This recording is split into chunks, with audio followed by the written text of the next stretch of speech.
Many people around the world, especially in the United States, would identify themselves as a carnivore. A carnivore is defined by someone who frequently consumes meat, fish, and/or seafood as a part of their diet.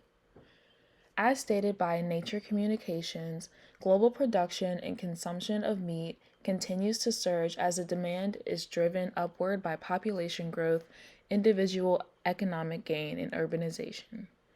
Unfortunately, the impact the meat industry has on the health of Americans, the environment, and the animals involved is becoming detrimental.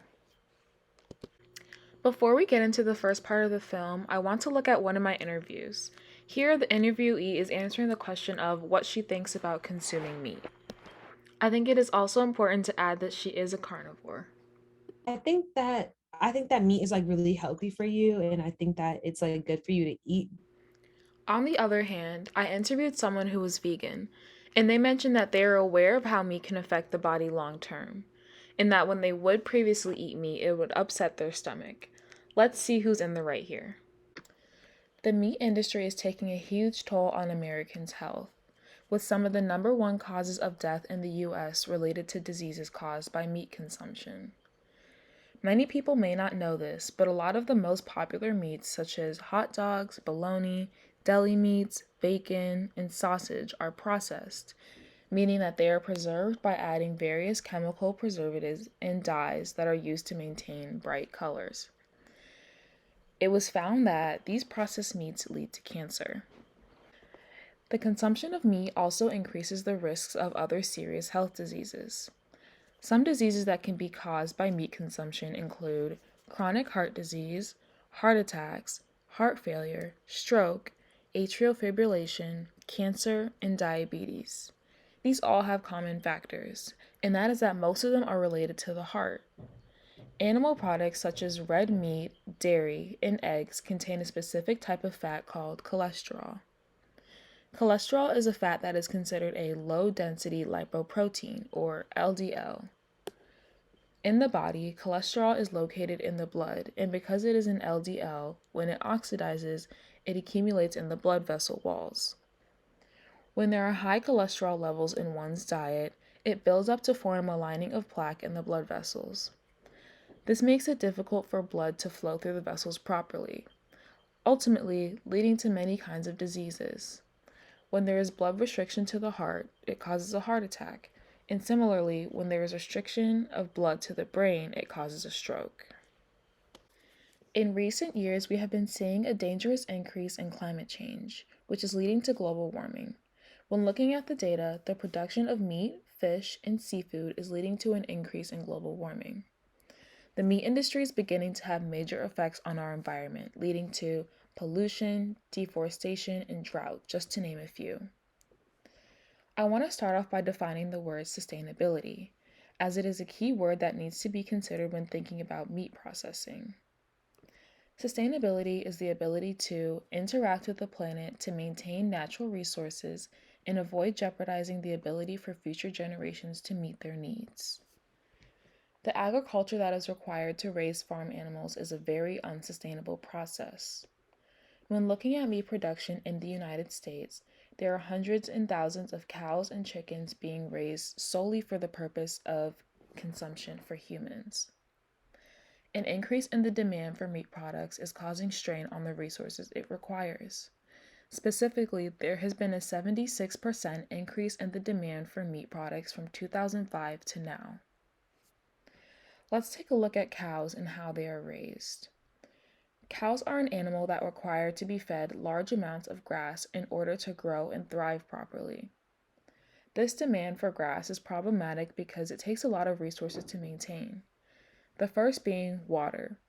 Large amounts of water are needed to harvest healthy grass. In fact, it is reported that about 70% of fresh water is used for agriculture. The second resource that is being overused is land. Due to the high demand of these meat products, we are seeing an increase in the use of forest land for meat production. Land use is a resource that is abused when breeding livestock, and we can clearly see this in examples when we look at forests in South America and how they are improperly being used. Forests are taken down for the purpose of making more space for these animals and feeding further grass, which is causing deforestation. These forests are needed because they house millions of trees, which are needed for the absorption of carbon dioxide and the release of clean oxygen. Deforestation is leading to the inability to absorb carbon dioxide, which is in turn leading to climate change because there is a lack of regulation of carbon dioxide in the air. Livestock like cows release a very harmful chemical called methane into the atmosphere. According to the impacts of dietary change on greenhouse gas emissions, agriculture is responsible for up to 30% of anthropogenic greenhouse gas emissions. Greenhouse gases have an effect on the environment by adding to air pollution. It traps radiation in the atmosphere, which leads to the temperature of the earth rising.